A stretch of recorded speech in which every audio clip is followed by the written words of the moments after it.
Chairman NAB justice retired Javed Iqbal ने कहा है कि ब्यूरोक्रेसी का नैब से गिला और शिकायत वो मुस्तरद करते हैं। उन्होंने कहा कि 1435 रेफरेंसेस में 1 दर्जन ब्यूरोक्रेट्स के नाम होंगे, लेकिन किसी ब्यूरोक्रेट को 1-2 मरतबा से ज़्यादा नहीं बुलाया गया।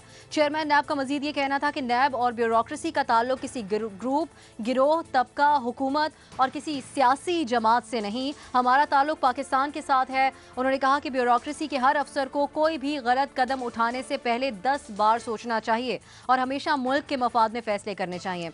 अब बात इस तरह से है कि ब्यूरोक्रेट्स और सियासतदानों की जानिब से नैब के रवैये पर तनकीद की जा रही है। ब्रिगेडियर असद मुनीकुशी के बाद नैब का किरदार और भी मशकूक हो गया है। इसी सारी सूरत हाल पर हम गुफ्तगू करेंगे अपने पैनल से। सवाल इस तरह से है, ब्यूरोक्रेट्स के खिलाफ 1435 रेफरेंस, किसी को 2 बार से ज़्यादा नहीं बुलाया चेयरमैन नैब। आपसे ये जानना चाहेंगे कि क्या चेयरमैन नैब के बयान के बाद नैब पर तनकीद ख़त्म हो जाएगी, हाँ या नहीं? सबसे पहले महमल की तरफ जाएंगे। महमल, ये जो जवाब दिया है चेयरमैन नैब ने, क्या ये मुतमईन करने के लिए काफ़ी है? बिल्कुल नहीं अफसा। उसकी वजह ये देखिए, ये आया क्यों है बयान, ये 2 वजूहात की वजह से है। एक, जो पिछले हफ्ते इमरान खान साहब ने वो एडिटर्स से मिले थे और उसके अंदर उन्होंने नैब के बारे में जिस तरह बात की थी कि सिर्फ और सिर्फ बड़े लोगों को पकड़ो, बेसिकली वो कहना चाह रहे थे कि नून लीग और पीपल्स पार्टी को पकड़ो, ना हमारों को हाथ लगाओ, ना ब्यूरोक्रेट्स को। और ब्यूरोक्रेट्स के ऊपर भी वो उस वक्त बड़ा बोले थे कि काम नहीं कर रहे और हम बड़े तंग हैं और वो इस वजह से नहीं काम कर रहे। तो एक तो ये वजह है, डिफेंसिव हो गए नैब के चेयरमैन। दूसरा, जिस तरह आपने जिक्र किया ब्रिगेडियर असद मुनीर साहब की जो सुसाइड थी, उसके ऊपर भी डिफेंसिव हो गए। इस वजह से अब वो ये बातें कर रहे हैं। लेकिन मसला असल में ये है कि देखिए, नैब एक ऐसा इदारा है जिसके अंदर स्ट्रक्चरल फ्लॉज हैं।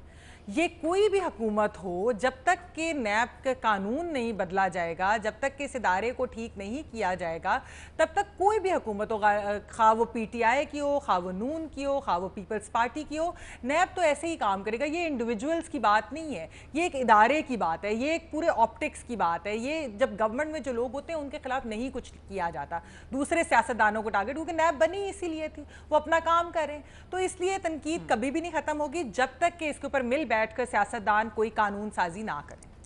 जी, कानून साजी जब तक नहीं होगी, आपके ख्याल में नहीं खत्म होगी तनकीद। इरशाद भट्टी साहब, आप समझते हैं कि चेयरमैन नैब के इस बयान के बाद तनकीद में कुछ कमी आएगी?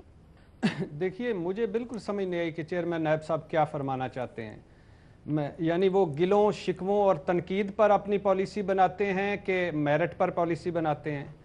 और अगर ये ब्यूरोक्रेसी को देखा जाए तो लूटमार, करप्शन और हर चोर दरवाजे के ये उस्ताद होते हैं और हर एक को सिखाते हैं और रास्ते बताते हैं। मैंने चेयरमैन नैब साहब से गुजारिश है कि अगर करप्शन, बदउनवानी, इख्तियारात के नाजायज़ इस्तेमाल पर आपके सियासतदानों और ब्यूरोक्रेसी के दरमियान 2 मयार हैं, और अगर आप ब्यूरोक्रेट्स को ना बुलाकर मुल्क की खिदमत कर रहे हैं तो प्लीज़ फिर फवाद हसन फवाद और आज चीमा को भी छोड़ दें, ताकि ये जो मुल्की इस्तेकाम और दाखिली इस्तेकाम का मंजन जो है ये पूरी तरह बिक पाए और हम आगे बढ़ें। ताकि फिर यानी बात तो यहीं से शुरू हुई थी ना। और चेयरमैन साहब, आप तो कहा करते थे और आप हमें बताया करते थे कि फेस नहीं केस, तो इसका मतलब है सियासतदानों के फेस बुरे हैं और ब्यूरोक्रेसी के फेस अच्छे हैं। ये अब इससे तो ये समझ आया कि वो सियासतदान मुल्क तोड़ रहे हैं या मुल्क की खिदमतें नहीं कर रहे और ब्यूरोक्रेसी मुल्क की खिदमतें कर रही है। मुल्ज़म हैं तो दोनों हैं, जुर्म है तो दोनों जगह है, अगर नहीं है तो नहीं है। मुझे नहीं समझ आती कि वो क्या कहना चाह रहे थे, क्या बताना चाह रहे थे। और अगर उनकी यही पॉलिसियां हैं तो मैं तो पहले ही कैपेबिलिटीज और कैपेसिटीज के इश्यूज तो पहले ही थे। चेयरमैन साहब ने तो ये बात करके अपने इश्यूज भी सामने ले आए हैं कि मेरे भी दौरे मयार हैं। सही, बिल्कुल। ये मलिक साहब, इरशाद साहब कह रहे हैं, फिर अगर ब्यूरोक्रेट से मुतालिक ये कह रहे हैं चेयरमैन नैब, तो फिर फवाद हसन फवाद और आहत चीमा से मुतालिक भी कोई नजर सानी करें। देखिए, ये इंपॉर्टेंट नहीं है। इंपॉर्टेंट बात यह है कि चेयरमैन नैब को ये खिताबात करने की ज़रूरत क्या है।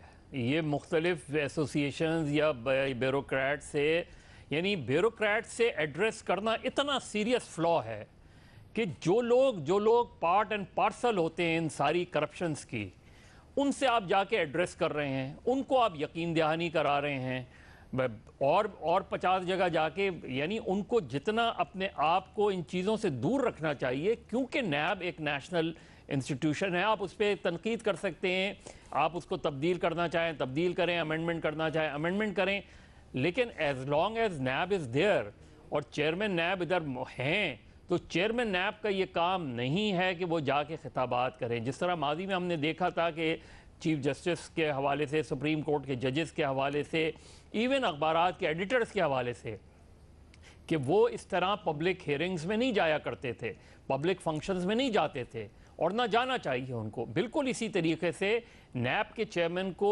उन जगहों पे नहीं जाना चाहिए, क्योंकि मुख्तलिफ डिपार्टमेंट्स में इंक्वायरीज हो रही होती हैं, मुख्तलिफ डिपार्टमेंट्स की इंक्वायरी, फिर आप कुछ भी कहते रहें लेकिन लोग इस चीज़ को नहीं मानेंगे।